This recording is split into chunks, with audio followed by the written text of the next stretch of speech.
नमस्कार दोस्तों, मैं हूं हॉरर जूम और आप सुन रहे हैं हॉरर कहानी। वो मेरे व साथी जो अंधेरे में छिपे राज जानने की हिम्मत रखते हैं। आप सभी का दर्द की दुनिया में स्वागत है। आज मैं आपको एक ऐसी कहानी सुनाने जा रहा हूं जो सिर्फ कहानी नहीं बल्कि सच्चाई और डर के बीच की एक पतली सी लकीर है। तो क्या आप तैयार हैं खतरनाक की इस दुनिया के खौफ और डर से भरे समुद्र में गोते लगाने के लिए? क्योंकि आज की रात अंधेरे में कुछ ऐसा होने वाला है जो बार बार आपका नाम पुकार रहा है और आपके पास भागने का कोई भी रास्ता नहीं है। लेकिन अगर कहानी सुनते सुनते आपकी दिल की धड़कनें तेज हो तो घबराना मत, क्योंकि आप अकेले नहीं हैं, बल्कि इस डर और खौफ के सफर पर हम अब आपके साथ हैं। लेकिन इससे पहले कि कहानी शुरू हो, अगर आप इस डर को हर रात अपने करीब लाना चाहते हैं तो हमारे इस चैनल को सब्सक्राइब जरूर कर लें और आज की इस वीडियो को लाइक करके बताइए। दोस्तों, आज की हमारी कहानी मध्य प्रदेश के रहने वाले एक शख्स की है जिसका नाम सुशील है। तो चलिए अब यह कहानी सुशील के पॉइंट ऑफ व्यू से सुनते हैं। नमस्कार दोस्तों, मेरा नाम सुशील है और आज मैं आपके लिए लेकर आया हूं एक शापित खजाने के खोज की रहस्यमयी और डरावनी कहानी। यह कहानी जमीन में दफन एक प्राचीन खजाने की है जिसे सदियों पहले किसी महान राजा ने छिपाया था। कहा जाता है कि राजा ने इस खजाने को सुरक्षित रखने के लिए उस खजाने पर एक भयंकर श्राप डाला था। इसीलिए जिसने भी आज तक उस खजाने को खोज की कोशिश की है उसे इसके भयंकर परिणाम भुगतने पड़े हैं। दरअसल ये कहानी मेरे दादाजी के जमाने के एक छोटे से गांव रामपुर की है, जहां के लोगों के बीच एक पुरानी प्रथा प्रचलित थी और वहां छुपे एक प्राचीन खजाने के बारे में गांव के लोग हमेशा बातें किया करते थे। कहा जाता था कि रामपुर गांव के बाहर पास वाली एक पहाड़ी के नीचे एक पुराना सा शिव मंदिर था, जिसके पास पीपल का 1 बरसों पुराना और विशाल पेड़ था। रामपुर गांव के लोगों का मानना था कि उसी पेड़ के आसपास ही कहीं पर राजा महाराजाओं के जमाने का एक बहुत बड़ा शापित खजाना छिपा हुआ है। लेकिन उसके साथ ही उससे जुड़ी हुई कई डरावनी कहानियां भी प्रचलित थीं। गांव में तो यह भी कहा जाता था कि उस खजाने की रक्षा एक भयानक आत्मा करती है और आज तक जिसने भी उस खजाने को वहां से निकालने की कोशिश की है वह कभी भी लौटकर वापस नहीं आया है। तो वह उस भयानक आत्मा का शिकार बन जाता था या फिर उस भयानक श्राप का शिकार हो जाता था। यही कारण था जिसके चलते आज तक रामपुर गांव के किसी भी व्यक्ति ने उस खजाने को ढूंढने की हिम्मत नहीं की थी। अब यह कहानी शुरू होती है रामलाल नाम के एक आदमी से, यानी कि मेरे पापा से, जो एक निडर साहसी और जिज्ञासु इंसान थे। उस जमाने में मेरे दादाजी विश्व भर लाल रामपुर गांव के जमींदार थे और उनकी कुल 5 संतानों में 3 लड़कियां और 2 लड़के थे, जिनमें एक तो मेरे पापा रामलाल व दूसरे मेरे चाचा जी श्यामलाल थे। दादाजी ने अपने 5 बच्चों की समय अनुसार शादी करके अपनी जिम्मेदारी निभा दी थी और हमारी तीनों बुआ शादी करके अपने अपने ससुराल जा चुकी थीं। अब क्योंकि मेरे पापा पढ़े लिखे थे तो वह हमें लेकर कामकाज के सिलसिले में शहर जाकर रहने लगे थे और मेरे चाचा जी वहीं गांव में रहकर पापा के साथ जमीन जायदाद की देखभाल किया करते थे। हालांकि बीच बीच में त्योहार या किसी खास मौके पर ही हम अपने गांव जाने का अवसर मिल पाता था। बाकी का हमारा समय शहर की भाग दौड़ भरी जिंदगी देखते हुए ही बीत रहा था। हमारे पापा को अपने कामकाज की भाग दौड़ में फुर्सत नहीं मिलती थी, तो हमें अपने स्कूल और पढ़ाई से फुर्सत नहीं थी। ऐसे ही समय बीतता गया और अब धीरे धीरे हम बच्चे भी बड़े हो गए हुए थे। अब एक दिन अचानक से ही हमारे गांव से मेरे चाचा जी का मेरे पापा के पास फोन आया और उन्होंने बताया कि हमारे दादाजी की तबीयत बहुत ज्यादा खराब है। अब चाचा जी के मुंह से फोन पर यह बात सुनते ही हम सभी उन्हें देखने के लिए उसी दिन रामपुर गांव जाने के लिए निकल पड़े थे। गांव पहुंचकर हमें पता चला कि दादाजी अब अपनी अंतिम सांसें ले रहे थे और मरने से पहले वे अपने दोनों बेटों को अपनी सारी संपत्ति, सारी जिम्मेदारियों को सौंप कर जाना चाहते थे। लेकिन यह दिन आने से पहले ही दादाजी ने अपनी सारी जमीन जायदाद दोनों बेटों में बराबर बांट दी थी और उन्हें समझाया था कि उन्हें जमीन जायदाद की देखरेख के साथ साथ ही अपनी बहनों की भी पूंछ परख करते रहना होगा। आखिर में वो अपने तकिए के नीचे से एक खास चाबी निकालकर मेरे पापा को सौंपते हुए कुछ कहने की कोशिश कर ही रहे थे कि तभी उन्हें दिल का एक और जोर का दौरा पड़ा, जिसके चलते थोड़ी ही देर बाद उन्होंने अपने प्राण त्याग दिए थे। अब उस वक्त तो पापा और चाचा जी का सारा ध्यान दादाजी के अंतिम संस्कार में था और फिर जब यह सारा काम निपट गया तब मेरे पापा को कहीं से पता चला कि दादाजी गांव में गड़े किसी खजाने का रहस्य जानते थे। मेरे पापा ने शायद दादाजी के अंतिम संस्कार के समय ही किसी गांव वाले के मुंह से यह कहते हुए सुना था कि जमींदार साहब के जाने के साथ ही अब उस खजाने का रहस्य भी हमेशा हमेशा के लिए चला गया है। अब यह बात सुनते ही मेरे पापा का माथा ठनका और उन्हें ध्यान आया कि कहीं यह वही रहस्य तो नहीं है जो दादाजी उन्हें अपने अंतिम समय में बताने की कोशिश कर रहे थे। लेकिन पापा को यह रहस्य बताने के पहले ही दादाजी ने प्राण त्याग दिए थे। अब मेरे पापा ने दादाजी के कमरे में खोजबीन शुरू कर दी थी, लेकिन जब उन्हें वहां पर कुछ भी नहीं मिला तो उन्होंने चाचा जी से गांव के किसी खजाने के बारे में जानकारी होने की बात पूछी। तो चाचा जी ने गांव में चलने वाली चर्चाओं के बारे में जानकारी देते हुए कहा कि इस खजाने के बारे में लोग तरह तरह की बातें करते हैं, इसीलिए आज तक कोई भी गांववासी उस खजाने को खोजने की हिम्मत नहीं जुटा पाया है। अब मेरे पापा और हम सभी को गांव के माहौल से निकले और शहर जाकर रहते हुए एक लंबा अरसा बीत गया था, इसीलिए उनकी सोच विचार भी बदल गए थे, जिसके चलते चाचा जी की यह बात सुनकर वह उनसे बोले कि श्यामू, तू भी किन मनगढ़ंत कहानियों पर विश्वास करता है? ऐसी कहानियां तो इसीलिए बनाई जाती हैं ताकि कोई इंसान उस खजाने तक ना पहुंच जाए। अब मेरे पापा की बात यह सुनकर चाचा जी ने उनसे कहा कि भैया, जब भगवान का दिया हमारे पास सब कुछ है तो फिर क्यों हम बेकार में ऐसी चीजों के पीछे पड़कर अपनी जान जोखिम में डालें। उनकी यह बात सुनकर पापा ने हंसकर कहा, अरे पगले, ठीक है, हमें जरूरत नहीं है, लेकिन गांव वालों को तो जरूरत है। तू ही सोच, अगर हमारे गांव में सचमुच ऐसा कोई खजाना छुपा हुआ है तो उसे निकालकर उसे गांव और गांव वालों के विकास में लगाना चाहिए। जमीन के अंदर गढ़े रहकर वह खजाना किस काम का। अब पापा की बात चाचा जी को भी ठीक लगी और उन्होंने कहा कि इस बारे में मुझे ज्यादा जानकारी तो नहीं है, लेकिन पापा जब जिंदा थे तो कभी कभी उस खजाने के बारे में कहते थे कि वह हमारे राजा महाराजाओं की अमानत है, जिसे हमारे पुरखों ने संभाल कर रखा हुआ है और आगे हमें भी उसे संभाल कर ही रखना है। ये सुनकर मेरे पापा काफी खुश हो गए थे और उन्होंने कहा कि श्यामू, तब तो हमारे पापा के पास उस खजाने की पूरी जानकारी रही होगी। हमें उस खजाने तक पहुंचने का उपाय खोजकर वह खजाना ढूंढना चाहिए, जिससे उसको गांव के विकास में लगाया जा सके। अब मेरे पापा और चाचा जी दोनों मिलकर उस खजाने तक पहुंचने का कोई उपाय खोजने लगे थे। उन्होंने दादाजी के कमरे की सारी चीजों को इधर उधर करके देख लिया था, लेकिन अब तक उन्हें ऐसी कोई भी चीज नहीं मिली थी जो उन्हें उस खजाने तक पहुंचने का कोई उपाय बताए। लेकिन तभी अचानक मेरे पापा को याद आया कि दादाजी ने अपनी आखिरी सांसें लेते वक्त उनके हाथ में एक पुरानी सी चाबी रखते हुए कुछ बताने की कोशिश की थी, लेकिन वह बता नहीं पाए थे। अब मेरे पापा ने वो चाबी चाचा जी को दिखाकर पूछा, श्यामू, ये चाबी किस चीज की है? इस चाबी को तुम पहचानते हो क्या? तो चाचा जी ने उन्हें जवाब दिया कि हाँ, ये चाबी तो पापा के पुराने संदूक की है, जिसमें वह अपनी पुरानी यादगार चीजों को रखते थे। अब चाचा जी के मुंह से यह बात सुनकर मेरे पापा समझ गए थे कि हो ना हो यह चाबी ही उन्हें जमीन में दबे उस खजाने तक पहुंचने का रास्ता दिखाएगी। यह सोचकर वह तुरंत श्यामू चाचू को अपने साथ लेकर गए और उन्हें दादाजी के पुराने संदूक को दिखाने के लिए बोला। फिर क्या था, जैसा अंदाजा उन्होंने लगाया था वैसा ही हुआ। दादाजी के पुराने संदूक में रखे पुराने कागजों में उन्हें एक प्राचीन नक्शा मिला। यह नक्शा गांव के बाहर स्थित उस पहाड़ी का था जहां खजाने के दबे होने की बात कही जाती थी। उस नक्शे के मिलते ही अब मेरे पापा ने ठान लिया था कि वह इस रहस्य से पर्दा उठाकर ही रहेंगे और उस खजाने को ढूंढ निकालेंगे, चाहे इसके लिए उन्हें किसी भी चुनौती का सामना क्यों ना करना पड़े। अब मेरे पापा ने पहले दादाजी की 13वीं का कार्यक्रम पूरा कराया और अब मुझे और मेरे छोटे भाई बहन को मेरी माँ के साथ शहर भेज दिया था, क्योंकि कुछ दिनों बाद ही हमारे स्कूल एग्जाम होने थे और गांव में हमारी पढ़ाई लिखाई नहीं हो पा रही थी।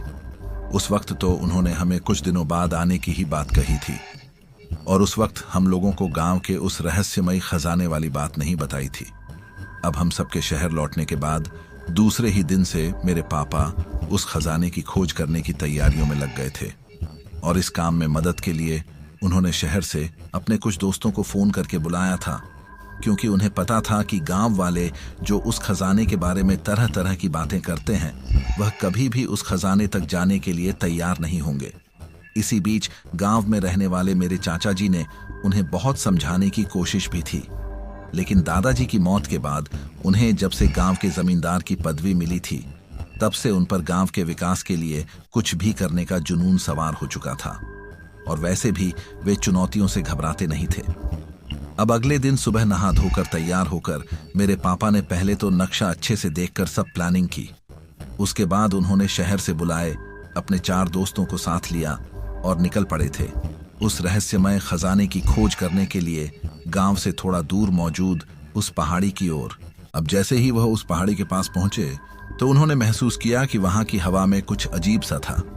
लेकिन फिर वह उस शिव मंदिर को पार करके अपने उन सभी शहरी दोस्तों के साथ उस पुराने पीपल के पेड़ के पास तक पहुंचे। अब नक्शे में दिखाई हुई जगह तक पहुंचने में ही उन्हें दोपहर हो गई थी, लेकिन नक्शे में दिखाई हुई जगह पर पहुंचकर उनकी खुशी का ठिकाना नहीं रहा था, जिसके चलते अब उन्होंने वहां पर अपनी खुदाई शुरू कर दी थी। लेकिन फिर कुछ ही घंटों के अंदर जब उन्होंने जमीन के अंदर एक गहरा गड्ढा खोद दिया था तो उन्हें एक बहुत पुरानी तांबे की पेट मिली, जिसके ऊपर प्राचीन भाषा में कुछ लाइनें लिखी हुई थी। उस पेटी को देखते ही मेरे पापा के दोस्तों में से एक दोस्त ने उसे छू कर देखना चाहा, लेकिन जैसे ही उसने उस पेटी को हाथ लगाया तो उसे वहीं पर अचानक से अजीब सी बेचैनी होने लगी और वह वहीं पर उसी वक्त चिल्लाने लगा कि हमें यहां से तुरंत ही वापस निकलना चाहिए। लेकिन उस वक्त मेरे पापा ने उसकी बातों को अनसुना कर दिया और अब वह खुद ही उस पेटी को खोलने की कोशिश करने लगे। लेकिन जैसे ही उन्होंने उस पेटी के ऊपर लगे हुए उस ताले को तोड़ा तो उस ताले को तोड़ते ही अचानक से वहां पर जोर जोर से हवा का एक तूफान उठने लगा और चारों ओर धूल के बादल छा गए। इसके बाद उन्होंने देखा कि आसपास खड़े पेड़ अचानक से सूखने लगे हैं और उनकी पत्तियां धीरे धीरे करके नीचे गिरने लगी थीं।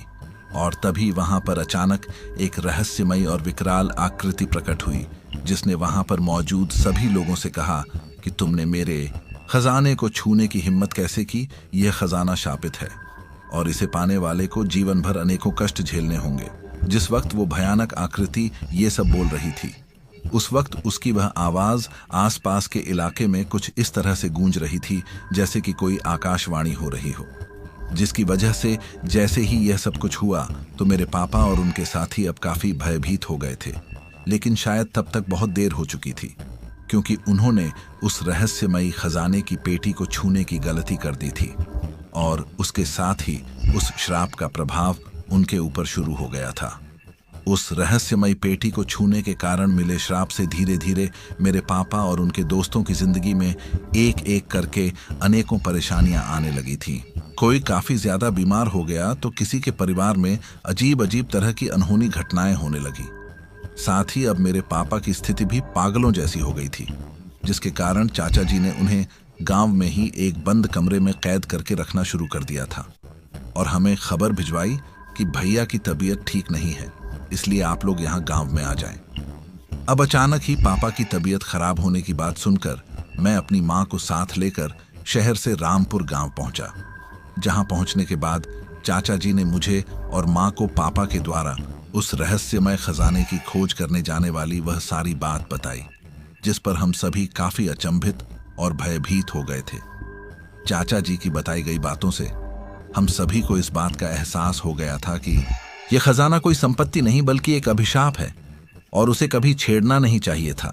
लेकिन अब पछताने से क्या होता, क्योंकि अब हमारे परिवार पर मुसीबत की यह बिजली तो गिर चुकी थी, लेकिन अब हमें किसी तरह से मेरे पापा को ठीक करने का उपाय ढूंढना था।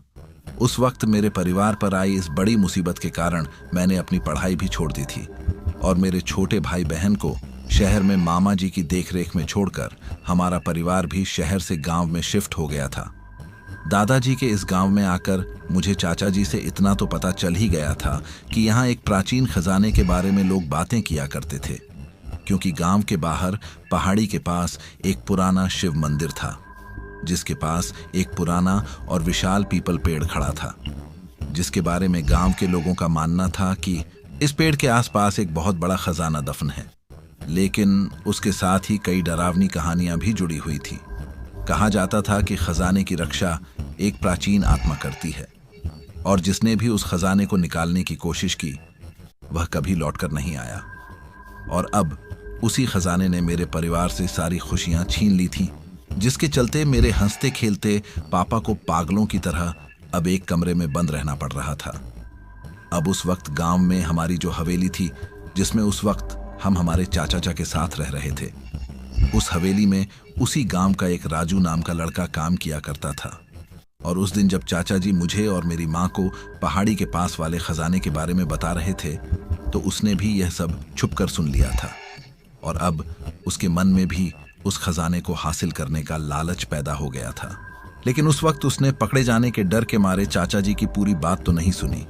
बस उसने यहीं तक सुना था कि गांव के बाहर पहाड़ी के पास वाले उस खजाने तक पहुंचने का रास्ता बताने वाला नक्शा हमारे पास है। अब वह हमारी हवेली में से किसी तरह उस खजाने के नक्शे को चुराने की प्लानिंग करने लगा था। फिर एक दिन उसे मौका मिल भी गया और उसने चुपके से चाचा जी के कमरे से उस खजाने का नक्शा चुरा लिया था। अब हमारे यहाँ से खजाने का नक्शा चुराने के बाद हमारी हवेली का नौकर राजू गांव के ही अपने 2 दोस्तों के साथ मिलकर उस खजाने तक पहुंचने के लिए प्लानिंग करने लगा। और एक दिन गांव के उन तीनों दोस्तों ने, यानी कि महेश, राजू और कालिया ने, उस रहस्यमयी खजाने को खोजने का फैसला किया और निकल पड़े।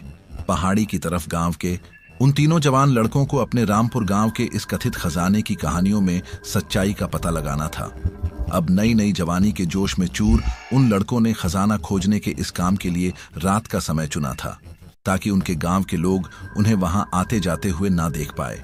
और फिर वह तीनों लड़के आधी रात के सन्नाटे में जब पूरा गांव सो रहा था, तो हाथों में फव, कुदाली और टॉर्च लेकर खजाना खोजने के लिए निकल पड़े थे। रात के अंधेरे और खामोशी भरे माहौल में रास्ते में सरसर तेज हवाएं चल रही थीं। साथ ही कुत्तों के रोने की आवाज और मेंढक की टरटरर की आवाजें भी आ रही थीं। ऐसे में वह रास्ता उनको काफी डरावना तो लग रहा था, लेकिन जवानी के जोश में मदमस्त गांव के वह तीनों लड़के सब कुछ नजरअंदाज करते हुए पहाड़ी को पार करने के बाद उस शिव मंदिर के पास मौजूद उस पुराने पीपल के पेड़ से होते हुए नक्शे के सहारे उस खजाने वाली जगह तक पहुंच जाते हैं। अब खजाने के पास पहुंचकर उन तीनों लड़कों की खुशी का ठिकाना नहीं था, और उसी खुशी में उन्होंने आव देखा न ताव, और उन्होंने अपने साथ लाए हुए औजारों से वहां खुदाई करनी शुरू कर दी। लेकिन उस जगह पर उनकी चलाई पहली कुदाली के साथ ही वहां पर अजीबोगरीब चीजें होना शुरू हो गई थी। आसमान में एक बिजली की अजीब सी चमक के साथ घनघोर बादल गरजने लगे थे और सरसर की आवाज के साथ बह रही हवाओं ने भी अपनी गति काफी तेज कर दी थी, मानो वह सब मिलकर उन तीनों नादान लड़कों को उस शापित खजाने को खोदने से रोकना चाहते थे। लेकिन अपनी ही मस्ती में चूर उन तीनों लड़कों की आंखों और कानों पर जैसे लालच का पर्दा पड़ गया था। उन्होंने मौसम की वह चेतावनी भरी आवाजें भी अनसुनी कर दी और खुदाई करने के अपने काम में लगे रहे। अब जैसे जैसे वे लड़के जमीन को खोदते जा रहे थे, वैसे वैसे ही उन्हें वहां पर काफी ज्यादा अजीब सी डरावनी आवाजें सुनाई देने लगी थीं, और राजू को लगा कि कोई उन्हें देख रहा है, पर उसने इसे अपना सिर्फ डर समझकर नजरअंदाज कर दिया और फिर से खुदाई का काम चालू रखा। लेकिन फिर लगातार खुदाई करते रहने के कारण उनको कुछ ही समय बाद अचानक एक भारी तांबे का संदूक दिखाई दिया, जिसे देखते ही उन तीनों दोस्तों की आंखें खुशी से चमक उठी थी। उन्हें यकीन हो गया था कि यही वह खजाना है जिसके बारे में गांव के लोग कहते हैं कि यहाँ राजा महाराजाओं के जमाने का बेशकीमती खजाना छुपा हुआ है। अब सामने पड़े खजाने के संदूक को देखकर लालच में जैसे ही उनमें से एक लड़के मोहन ने संदूक को छूने की कोशिश की, तो वहां की जमीन बड़े ही जोरों से हिलने लगी, जैसे कि वहां पर कोई भूकंप आ रहा हो, जिसकी वजह से वह तीनों लड़के लड़खड़ाते हुए जमीन पर गिर गए थे। अब उन तीनों के वहां पर नीचे जमीन पर गिरते ही एक जोरदार और खौफनाक हंसी की आवाज वहां चारों तरफ गूंजने लगी थी, मानो उन लड़कों ने खजाना खोदकर बहुत बड़ी गलती कर दी हो। तभी एक बूढ़ी सी औरत उनके सामने प्रकट हुई, जो बहुत ही ज्यादा गुस्से में लग रही थी। अब गुस्से में उन लड़कों को घूरते हुए वह बूढ़ी औरत हवा में इस तरह तैर रही थी जैसे कि कोई पंछी हवा में उड़ रहा हो। साथ ही उसकी आंखें भी लाल अंगारे के जैसी जल रही थीं। उस बूढ़ी औरत ने अब उन तीनों लड़कों को घूर कर देखते हुए ललकारा, जिससे उन तीनों लड़कों के डर के आरे पसीने छूटने लगे थे। तभी उस बूढ़ी औरत ने एक भयानक आवाज में चिढ़ते हुए कहा, तुम्हारी हिम्मत कैसे हुई इस खजाने को पाने के बारे में सोचने की भी? यह खजाना मेरा है और मेरे द्वारा शापित है। आज तक जिसने भी लालच के वश होकर इसे पाने की कोशिश की है, उसे अपनी जान गंवानी पड़ी है। तुम तीनों बेवकूफ ने मेरी चेतावनी को अनसुना किया और इस खजाने को जमीन से बाहर निकालने की भारी भूल की है। अब तुम सब भी अपने कर्मों की सजा को भुगतो होगे। अब उस खजाने की रक्षा करने वाली उस रहस्यमयी बूढ़ी औरत की काली छाया की दहाड़ से डर के मारे वह तीनों दोस्त कांपने लगे। उन्होंने तुरंत ही अपनी जान बचाने के लिए उस खजाने को वहीं छोड़कर गांव की ओर भागने की कोशिश करनी चाहिए, लेकिन कई कोशिशें करने के बाद भी वह वहां से भाग ही नहीं पा रहे थे। उनके पैर मानो वहीं पर जड़ हो गए थे। वो तीनों अब उस काली परछाई वाली बूढ़ी औरत से अपनी जान बख्श देने के लिए मिन्नत कर रहे थे और अपनी भूल के लिए माफी मांग रहे थे। लेकिन रहम तो इंसानों को आता है, काली शक्तियां कहां से किसी का रहम करेंगी। इसीलिए उस काली छाया वाली रहस्यमयी बूढ़ी औरत को उन पर बिल्कुल भी रहम नहीं आया और उसने उन तीनों लड़कों को अपने लंबे लंबे हाथों से पकड़कर गुस्से में हवा में ऊपर उछाल दिया था, मानो वह इंसान ना होकर कोई गेंद हो जिसे हवा में ऊपर तक उछाल दिया गया था। अब इतने ऊपर से नीचे जमीन पर गिरने से की मौत होना निश्चित थी, लेकिन उस काली परछाई वाली बूढ़ी औरत ने उन्हें जमीन पर गिरने ही नहीं दिया और उन्हें जमीन से कुछ ऊपर ही हवा में लटका दिया था। उसके बाद उस काली परछाई ने, जो कि वास्तव में एक बूढ़ी औरत की तरह ही दिख रही थी, उसने अपने पहने नाखूनों से उन तीनों लड़कों के शरीर को खरोच खरोच कर कई घाव दे दिए थे, जिसकी वजह से दर्द के मारे वह तीनों लड़के तड़पने लगे थे और उनकी चीखें वहां दूर तक गूंज उठी थीं। लेकिन आधी रात का वक्त होने के कारण उस समय उन्हें सुनने वाला वहां कोई भी नहीं था। अब उस काली परछाई बूढ़ी औरत ने उन तीनों पर जानलेवा हमला करते हुए उनकी गर्दन मरोड़ कर रख दी थी और फिर उसने उनके घावों से निकल रहे उनके उस गर्म खून को भी पीना शुरू कर दिया था। साथ ही उनका खून पीते पीते वो एक अजीब सी भयानक हंसी हंसने लगी थी, जिसके चलते धीरे धीरे उन तीनों के शरीर से उसने सारा खून पी लिया और अब उनके शरीर में खून की एक बूंद भी नहीं बची थी और इसी वजह से उनके प्राणों का अंत हो गया था। अब उन तीनों लड़कों का काम तमाम होने के बाद वह खजाने वाली संदूक पहले की तरह फिर से जमीन में दफन हो गई थी, मानो जैसे उसे कभी बाहर निकाला ही न गया हो। फिर अगली सुबह गांव के कुछ चरवाहे जब अपने मवेशी चराने उस पहाड़ी की तरफ गए थे तो उन्होंने वहां पर उन लड़कों की लाशें देखीं और अपने गांव वालों को सूचना दी। जब गांव वाले वहां पे पहुंचे तो वहां पर उन्हें उन तीनों लड़कों की लाशें मिली, जिनके चेहरे को देखकर ऐसा लग रहा था जैसे कि इन्होंने मरने से पहले कोई बहुत ही भयानक चीज देखी हो, क्योंकि उनकी आंखें पूरी तरीके से बाहर निकली हुई थीं। साथ ही उनकी लाशों के आसपास मिट्टी खोदने के औजार, कुदाली और फावड़ा देखकर उन्हें सारा का सारा माजरा समझ में आ गया था और उन्होंने अब ज्यादा खोजबीन में टाइम खराब ना करके उनके मौत पर जैसी करनी वैसी भर बोलते हुए उनकी लाशें गांव में लाकर अंतिम संस्कार कर दिया था। उस घटना के बाद से लोगों को चेतावनी मिल गई थी कि अब कोई भी उस खजाने को पाने का लालच ना करे, जिसके बाद गांव का कोई भी आदमी अब उस खजाने के पास जाने की हिम्मत नहीं करता था, क्योंकि सभी को यकीन हो गया था कि वह खजाना शापित है और एक खूंखार आत्मा हमेशा उसकी रक्षा करती है। इसलिए जो भी उसके लालच में वहां जाता है वह कभी भी जिंदा लौटकर वापस नहीं आता, और अगर आता भी है तो फिर जिंदा रहने के लायक नहीं रहता। अब रामपुर गांव के निवासी तो उस रहस्यमय खजाने और उसकी उस शैतानी रखवाली वाली आत्मा के बारे में अच्छे से जानते थे, इसलिए गांव वाले उस खजाने को पाने की बात बिल्कुल भी नहीं सोचते थे। लेकिन कई सालों बाद ना जाने कैसे इस खजाने के बारे में शहर के लोगों को पता चल गया था और अब उसकी खोज करने के लिए शहर से पुरातत्व विभाग की एक टीम बनाकर गांव में भेजी गई थी। उनके पास उस खजाने को खोजने के लिए एक पुराना नक्शा भी था, जो पहाड़ी से होकर उस रहस्यमयी खजाने तक पहुंचने का रास्ता दिखाता था। हालांकि रामपुर गांव पहुंचकर सीधे सीधे उस खजाने की खोज में निकलने की बजाय उन्होंने वहां के निवासियों से उस खजाने के बारे में कुछ पूछताछ करना उचित समझा।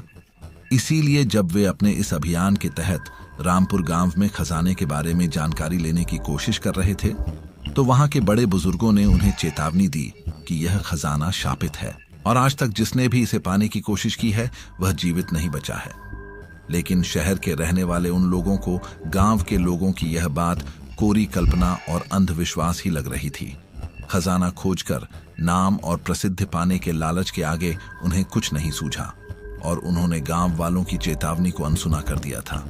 अब गांव के जमींदार फैमिली होने के नाते उन्होंने हमसे भी संपर्क किया और अन्य लोगों की तरह ही हमने भी उन्हें यही सलाह दी थी कि उस खजाने की खोज करने का औड़िया अपने दिमाग में न लाए तो ही बेहतर होगा। लेकिन वह लोग कहाँ मानने वाले थे, और अब तो उनके हाथ में नक्शा भी था, तो उन्हें किसी की मदद की जरूरत भी नहीं महसूस हो रही थी। अब हम सबकी समझाइश की परवाह न करते हुए उस खोजी दल के सदस्य खजाने की खोज में गांव की पहाड़ी से होकर और शिव मंदिर के पास से होते हुए उस पीपल के पुराने पेड़ के पास स्थित खजाने वाली जगह तक पहुंच गए थे। रास्ते भर अपने साथ लाए कैमरे से फोटो खींचते और खींचा हुए जब वे उस खजाने के करीब पहुंचे तो शहर से आए उन पढ़े लिखे बेवकूफ ने वहां खोज करने के लिए बाकायदा अपना टेंट भी वहीं पर लगा लिया था। लेकिन अब उस शांतिप्रिय क्षेत्र में फिर से लोगों को आया हुआ देखकर उन्हें चेतावनी देने के लिए वहां पर फिर से वही अजीब घटनाएं होने लगी थी। कभी उन्हें अचानक से किसी की चीखने चिल्लाने की आवाज सुनाई देती, तो कभी किसी को किसी अदृश्य शक्ति द्वारा धक्का महसूस होता। उनकी हालत इतनी बदतर हो गई थी कि रातों को उनके सपनों में डरावने दृश्य आते थे, जिससे वे ठीक से सो भी नहीं पाते थे, और ऐसी हालत में खजाना खोदना तो दूर, उनके लिए वहां रह पाना भी मुश्किल हो गया था। धीरे धीरे उस खोजी दल के सदस्य मानसिक रूप से पागलों की तरह होने लगे और उन्होंने जल्दी से अपना काम खत्म करके शहर लौटने की सोची। अंत में वो लोग मिट्टी खोदने का सामान लेकर उस जगह पहुंचे जहां खजाना दफन था। लेकिन जैसे ही उन्होंने खजाने की खुदाई शुरू की तो जमीन में से धुएं के गुब्बार उठने लगे और चारों ओर अंधकार छा गया। साथ ही वहां पर एक अजीब सी डरावनी आवाज गूंजने लगी। जिसने भी मेरे खजाने को छूने की कोशिश की वह मृत्यु को प्राप्त करेगा। अब उस भयानक डरावनी आवाज में चेतावनी सुनकर अब उस खोजी दल के सभी सदस्य डर और दहशत के मारे इधर उधर भागने लगे थे। लेकिन जमीन से उठने वाले धूल और धुएं के गुब्बार में उन्हें ठीक से रास्ता भी नजर नहीं आ रहा था और वे सभी एक दूसरे से बिछड़ गए थे। उनके अंदर खौफ का आलम ऐसा था कि रास्ता नहीं दिखने पर भी वह लोग जिस भी दिशा में उन्हें कुछ थोड़ा बहुत दिख रहा था उधर ही भाग रहे थे, और ऐसे में सब अलग अलग दिशाओं में भागकर एक दूसरे से अलग हो गए थे। उनमें से कुछ को भागते हुए अजीब तरह की दुर्घटनाओं में अपनी जान गंवानी पड़ी, और जो बच गए वह अपनी पूरी जिंदगी की इस खौफनाक घटना की यादों के साथ पागलों की तरह जीने को मजबूर हो गए। अब शहर से आए उस खोजी दल के सदस्यों के साथ हुई इस घटना के बाद हम सब गांव वाले और भी ज्यादा सहम गए थे। अब तो गांव में उस खजाने के बारे में कोई बात तक करना पसंद नहीं करता था। अब क्योंकि शहर से आई उस टीम के साथ वह डरावना हादसा होने की वजह से धीरे धीरे उस खजाने की खबरें शहर तक और भी ज्यादा फैलने लगी थी। तो कई लोगों के मन में उस बेशकीमती खजाने को पाने का लालच पैदा हो गया था, और ऐसे ही लोगों में शामिल थे रामू और छोटू नाम के शहर के दो पुराने चोर। उन्होंने जब से उस खजाने के बारे में सुना था तब से उनके दिलो दिमाग में उस खजाने को खोजने का लालच घर कर गया था, और अपने इसी लालच के हाथों मजबूर होकर एक दिन शहर के वह दोनों चोर रामपुर गांव पहुंच गए थे, जहां उन्होंने खुद को न्यूज चैनल से आया हुआ पत्रकार बताया था और उस गांव के रहने वाले लोगों से उस खजाने के बारे में पूछताछ करने लगे थे। उन्हें पत्रकार समझकर गांव के लोगों ने उन्हें उस शापित खजाने के बारे में सब कुछ विस्तार से बताते हुए उसकी पूरी कहानी सुनी दी। वह कहानी एक पुराने खजाने के बारे में होती है, जिसे गांव के पास एक वीरान जगह पर जमीन में छुपाया गया था। गांव वालों ने उन्हें बताया कि खजाना कई पीढ़ियों से वहीं छिपा है, लेकिन उसे निकालने की कोशिश करने वाले लोग कभी वापस नहीं लौटे। वहीं गांव के एक बुजुर्ग से उन्होंने उस रहस्यमयी खजाने तक पहुंचने का रास्ता बताने की जिद की, जिस पर उन्होंने खजाने से जुड़े खतरे के बारे में सावधान करते हुए उन्हें खजाने तक पहुंचने का रास्ता भी बता दिया था।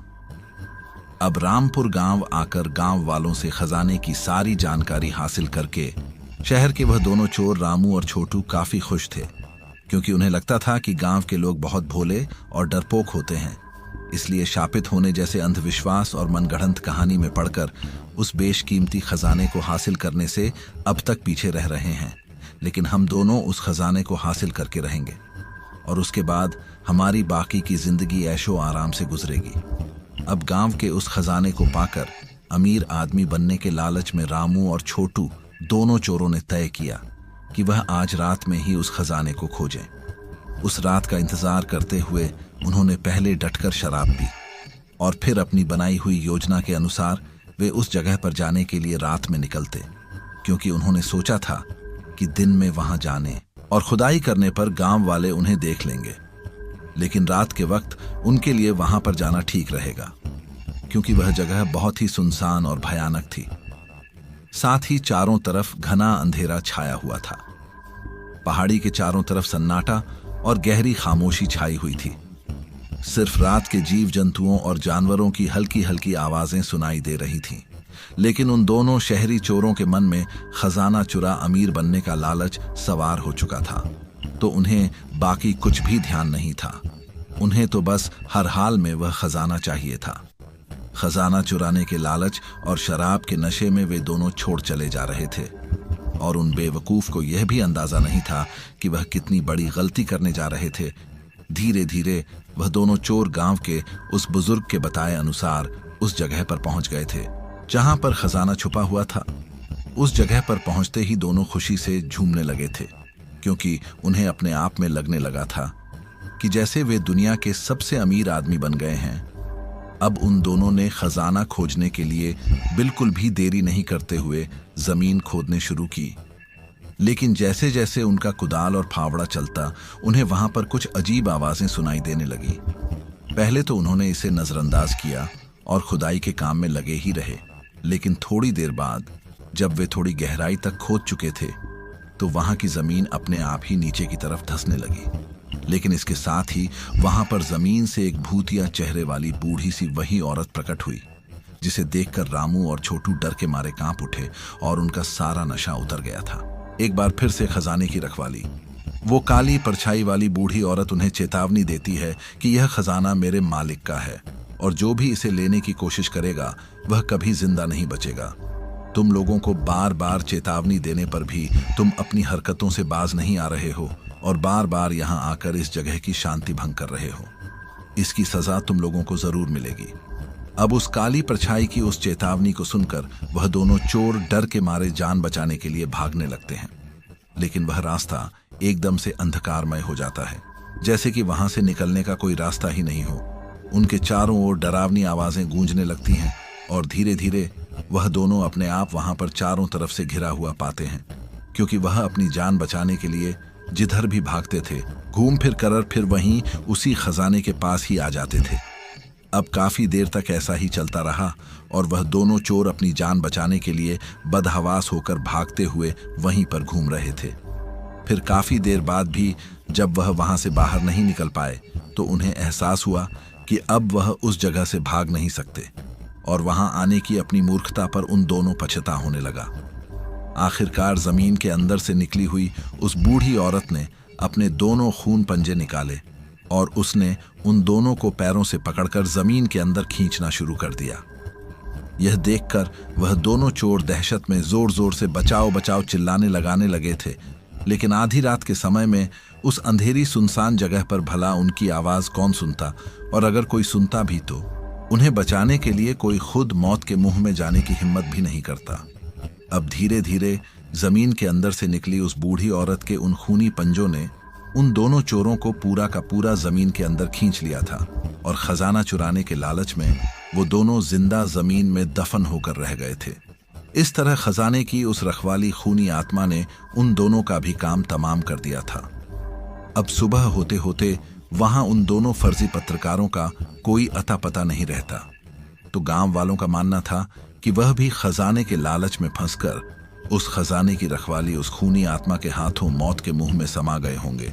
अब खजाने को पाने के फेर में हमारे गांव में हो रही लगातार मौतों से हम सभी गांव वासी काफी ज्यादा चिंतित हो गए थे, और अब उस गांव में लोग उस खजाने को पाना तो दूर उसका नाम भी लेने से डरते थे, क्योंकि उन्हें पता था कि जो कोई भी उस खजाने को पाने का लालच करेगा वह अपनी जिंदगी से हाथ धो बैठेगा। गांव के लोग सादगी से अपना जीवन बिताते थे, लेकिन उस खजाने का लालच नहीं करते थे। अब रामपुर गांव में ही हमारी हवेली के पास में एक किसान का घर था जिसका नाम रघु था। रघु अपनी जमीन पर फसल उगाने के लिए कड़ी मेहनत करता था, लेकिन फिर भी उसे अपनी मेहनत के अनुसार फसल नहीं मिलती थी और वह काफी गरीबी में जीवन बीता रहा था। एक दिन रघु अपने घर में बैठा बैठा रो रहा था कि इतनी मेहनत करने के बाद भी भगवान को हम गरीबों पर दया नहीं आती और हम दिन बदन दुख और गरीबी में मरे जा रहे हैं। अब इस तरह घूंट घुट कर मरने से तो अच्छा है कि मैं गांव के उस खजाने को ही खोदने का काम करूं, ताकि अगर मुझे वह ना मिले तो हमारी गरीबी तो दूर होगी। भले ही इस काम में मेरी जान क्यों ना चली जाए, क्योंकि मरना तो मुझे वैसे भी है, क्योंकि शायद इस जन्म में तो मेरे जीते जी मैं इस कर्ज को उतार नहीं पाऊंगा। अब जिस वक्त रघु अपनी झोपड़ी में बैठा बैठा रो रहा था, उस वक्त मैं अपनी हवेली की छत पर बैठा बैठा अखबार पढ़ रहा था कि तभी उसकी जोर जोर से रोने की आवाज मुंह तक पहुंचने लगी। लेकिन जब मैंने इस बारे में गांव के बुजुर्गों से चर्चा की तो उन्होंने कहा कि रामपुर गांव में कई किसानों की जमीन दिन बदन बंजर होती जा रही है और खेती के अलावा जीविका का अन्य कोई साधन न होने के कारण ऐसे किसान परिवार सहित भूखा मरने की स्थिति में पहुंचने लगे हैं। ऐसा नहीं है कि रघु ने शापित खजाने की इस कहानी पर विश्वास नहीं किया। उसे पता था कि पहाड़ी के उस पार एक प्राचीन खजाना गड़ा हुआ है जो राजा महाराजाओं के समय का है, लेकिन उसको पाने की कोशिश करते हुए कई लोग काल के मुंह में समा गए थे। लेकिन उसकी स्थिति इतनी खराब थी कि उसे लगा कि यूं घर बैठे भूखा मरने के बजाय उसे खजाने को पाने की कोशिश करनी चाहिए।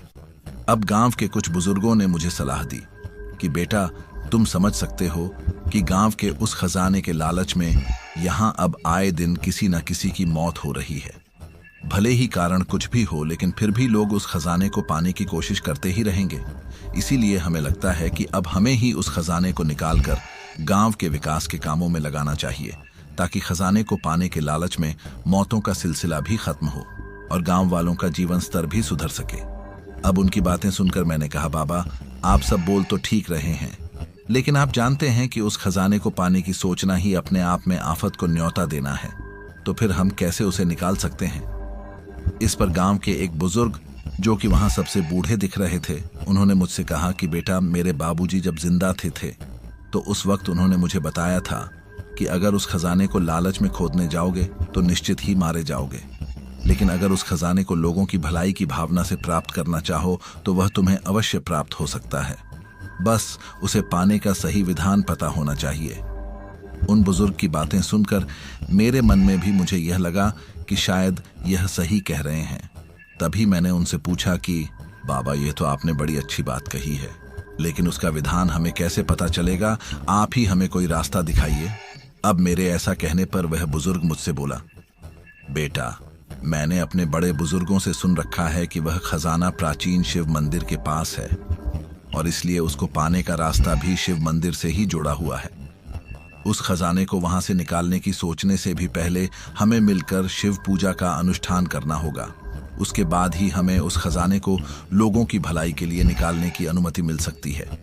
इसके आगे उस बूढ़े आदमी ने मुझे बताया कि उस खजाने के जमीन के अंदर से निकलते ही उसके रखवाले के हाथों सजा पाकर पागलपन को प्राप्त हुए सभी लोग भी उस दिव्य अनुष्ठान के प्रभाव से पहले जैसे ही भले चंगे हो जाएंगे। लेकिन इस दिव्य अनुष्ठान को संपन्न करने के लिए हमें किसी प्रकांड पंडित की सहायता लेनी होगी जिसे वेद शास्त्रों का अच्छा ज्ञान हो। अब उस खजाने को पाने और अपने पापा को ठीक करने का उपाय जानकर मैं खुश होकर बोला, बाबा, आप उसकी चिंता मत कीजिए, मैं कहीं से भी ऐसा प्रकांड पंडित ढूंढ लाऊंगा और इस अनुष्ठान को जरूर कराऊंगा।